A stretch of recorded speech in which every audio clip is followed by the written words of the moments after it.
আপনারা যারা 9-10-এ আছেন তারা এসএসসি লেভেলে অধ্যায় 3-এ অর্থাৎ পদার্থের গঠনে আইসোটোপের পাশাপাশি আরও 3টি জিনিস জেনে রাখলে ভালো হয়। সেই 3টি জিনিস হচ্ছে আইসোটোন, আইসোবার এবং আইসোবার।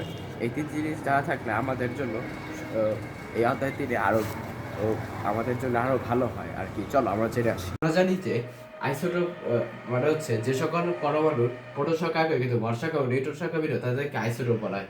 যেরকম হাইড্রোজেন বা প্রোটিয়াম আর হচ্ছে কি ডিউটেরিয়াম, এই দুটার ভর সংখ্যা ভিন্ন এবং কি প্রোটন সংখ্যা একই। ওকে, আইসোবার যে তিনটা নিয়ে মেইন কথা বলছিলাম, আইসোবার, আইসোটোন, আইসোমার। আইসোবার হচ্ছে যে সকল পরমাণুর ভর সংখ্যা একই কিন্তু নিউট্রন সংখ্যা এবং প্রোটন সংখ্যা ভিন্ন তাদেরকে আইসোবার বলা হয়। যেরকম কার্বন আইসোটোপ এবং আইসোটোপ পরস্পরের কি আইসোবার, কারণ এদের ভর সংখ্যা দুটাই 14। ঠিক আছে। আইসোটোন যে সকল পরমাণুর নিউট্রন সংখ্যা একই কিন্তু ভর সংখ্যা এবং প্রোটন সংখ্যা ভিন্ন তাদেরকে আমরা বলে থাকি আইসোটোন। আইসোটোনে এই যে ভর সংখ্যা ভিন্ন, প্রোটন সংখ্যা ভিন্ন, কিন্তু 13 থেকে যদি 6 বাদ দেই কত হয়?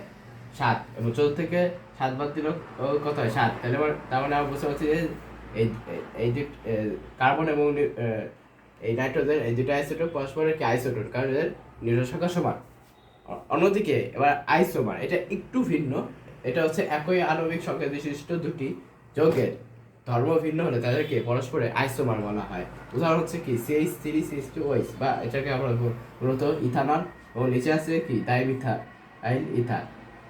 এই দুইটার আমরা দেখতে পাচ্ছি আণবিক সংখ্যা একই, কারণ এখানে 2টা কার্বন, এখানেও 2টা কার্বন, এখানেও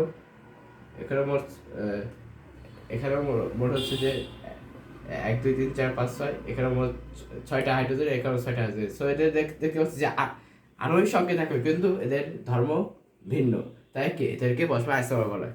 যদি ভালো লাগে লাইক, কমেন্ট এবং সাবস্ক্রাইব করে দাও। সবাই ভালো থাকবে।